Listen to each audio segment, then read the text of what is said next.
Hey, this is Sean from War Machine. Just wanted to show you guys the seats for the CBR project.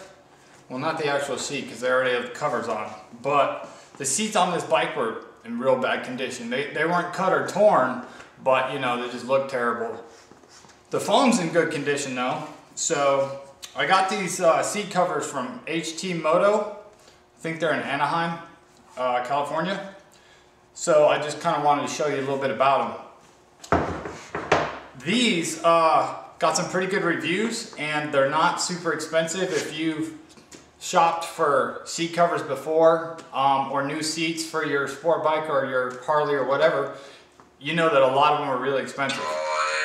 So these were under $100 and they're made out of like a rubber material. I don't know if you can kind of see, it's kind of a rubber sort of material. The stitching is beautiful, and the cool thing about these is they grip, you know.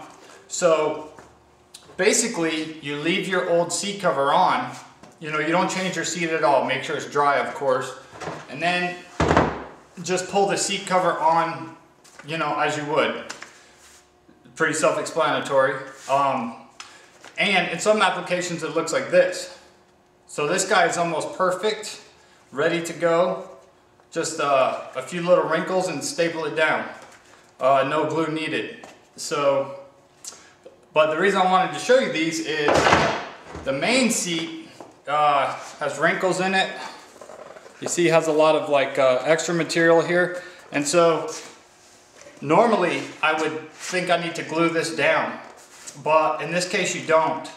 If you try to work with it from the sides, you'll still get a wrinkle. So what I do with these is put a staple on each of the corners in the back, and I work from the back forward. So I'll staple it here, I'll staple it here, I'll make sure it's all lined up of course, you know.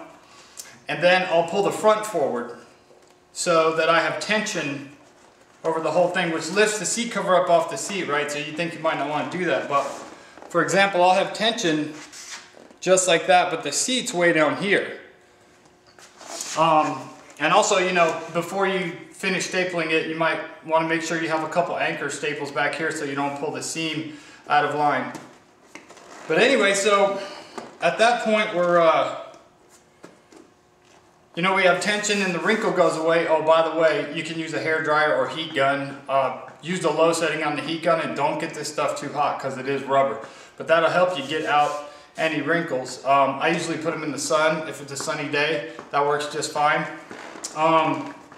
So anyway, so you're at this point here, right? And you think, well, that's not going to work for me because my seat's contoured and the seat cover's sticking up. Well, after you've anchored the rear and the front, an easy way to get rid of that is to start anchoring the sides.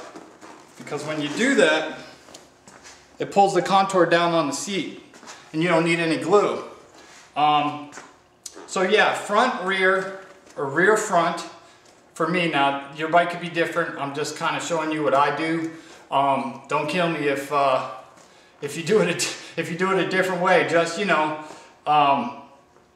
take it easy, take your time. You know, don't rush. So anyway, like I said, if it's tight there and you start to work the sides and you pull them in enough, well, then you get the contour back, so it's really easy.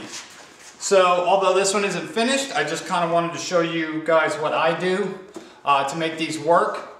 And use stainless steel staples. When you're stapling these, stainless steel staples, that way they won't rust. To be honest, Harbor Freight has a pack of staples for a couple bucks and it works great.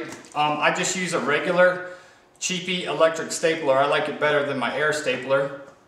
It was like 40 bucks or 50 bucks at your local hardware store, and that does the job just fine. Make sure you don't use a long staple because, you know, this is kind of common sense, but you know, we all make mistakes, so that longer staple will poke right through your seat. Obviously you don't want to do that. One last thing, you may have to trim these. You see where the holes are to bolt the seat down. This is kind of long, right? Well, even if I tuck it in, it'll still be too long. So you may have to trim as necessary, but shouldn't be a big deal. Like I said, just take your time and keep the seat warm. And yeah, if you have any other questions, hit me up. You can go to the website as always, www.warmachinechoppers.com. And you know what, if you need a hand with your project or whatever, just drop me an email. I'll be happy to help you out.